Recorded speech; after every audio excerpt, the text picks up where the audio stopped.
I am truly honored by such fulsome praise. Thank you, my friends, for those kind remarks. As Gil Einstein indicated, I have taught psychology for 52 years, 2 at the College of Worcester in Ohio, 3 at Elmira College in upstate New York, and 47 at Furman.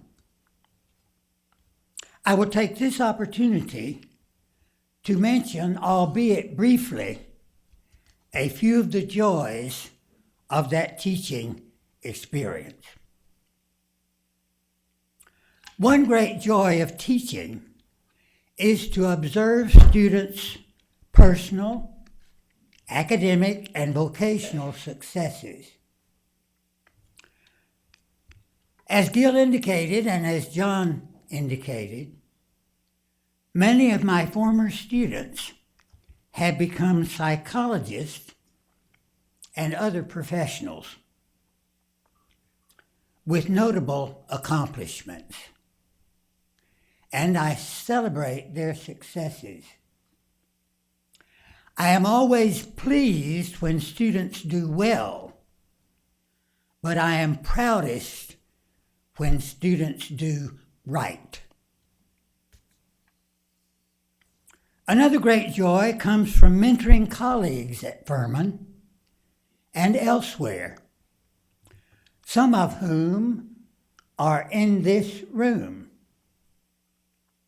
Many of these people have won distinguished teaching awards at local, state, regional, and national levels.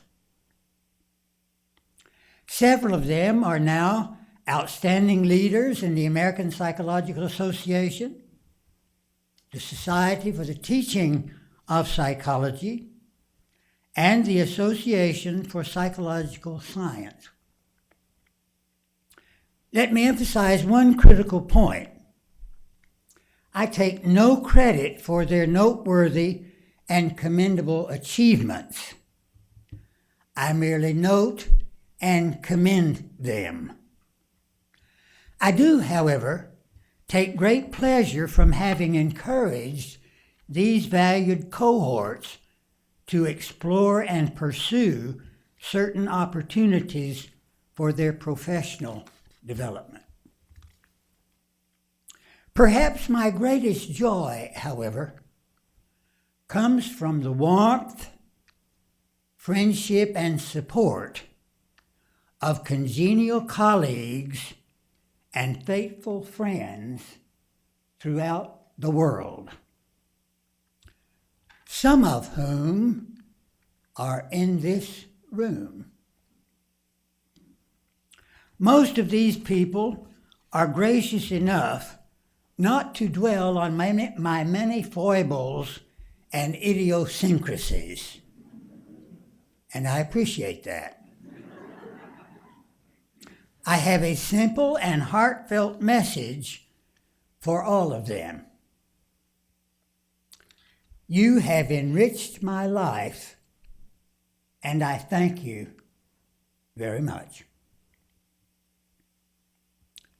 So, my friends, will your adroit navigation of the Scylla and Charybdis in future odysseys end with T.S. Eliot's J. Alfred Prufrock?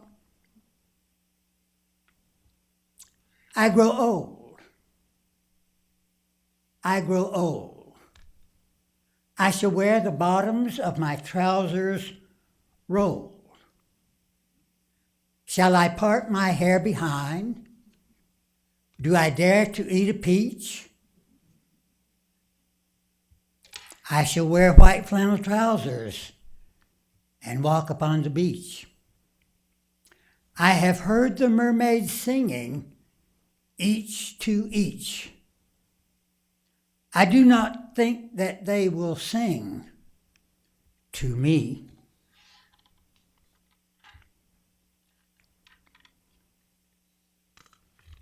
Or will you be reassured by the more hopeful signs in Childe Harold's Pilgrimage by Lord Byron? I have not loved the world, nor the world me, but let us part fair foes.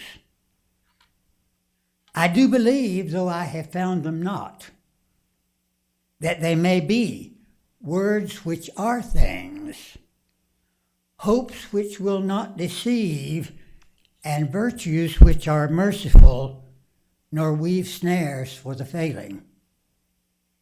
I would also deem, or others' griefs, that some sincerely grieve, that two or one are almost what they seem, that goodness is no name, and happiness no dream.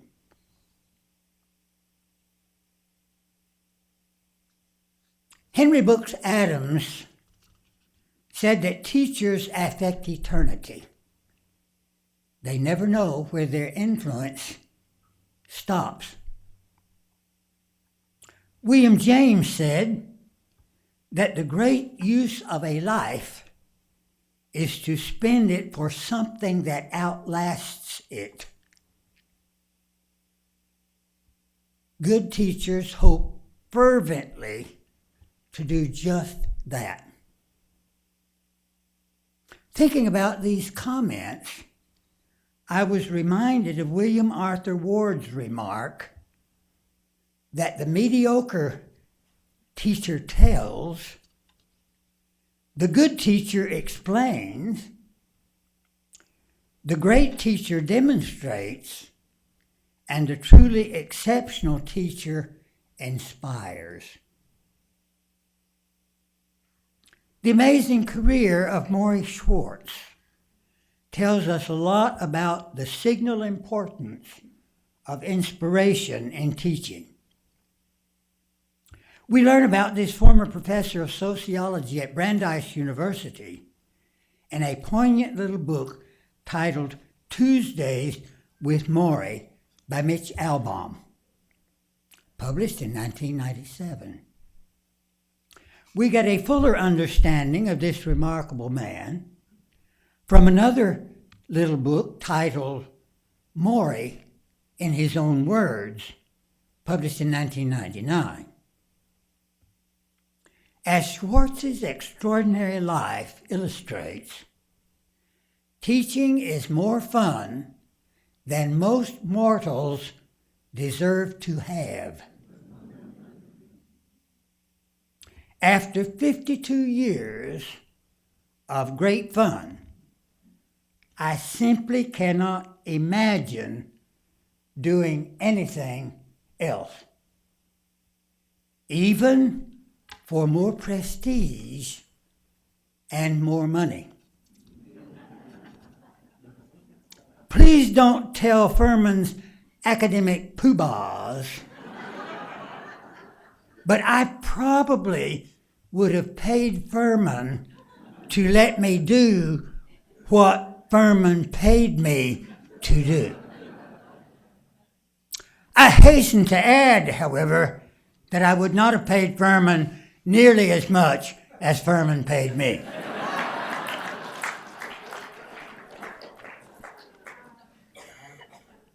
But the real reason for teaching is to make a difference, to be competent, to be responsible, to be productive, to be unselfish but proud. Teaching is not really a profession. Teaching is a sacred calling.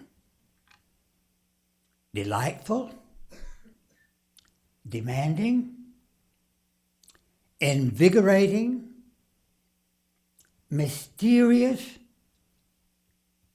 rewarding, unfathomable, profound, passionate, and precious.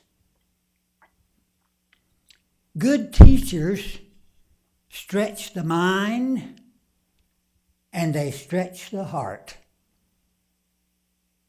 I hope the world will be a little better place because I made a difference to somebody.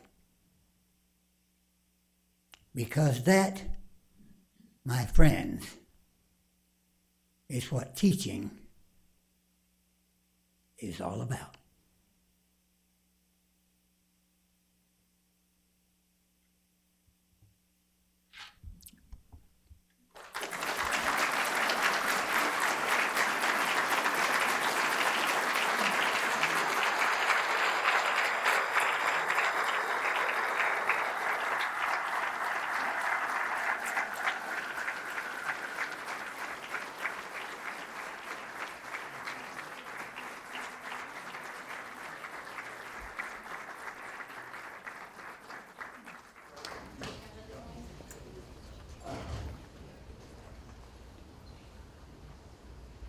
All join the psychology department in toasting for just a minute our legendary Dr. Charles Brewer.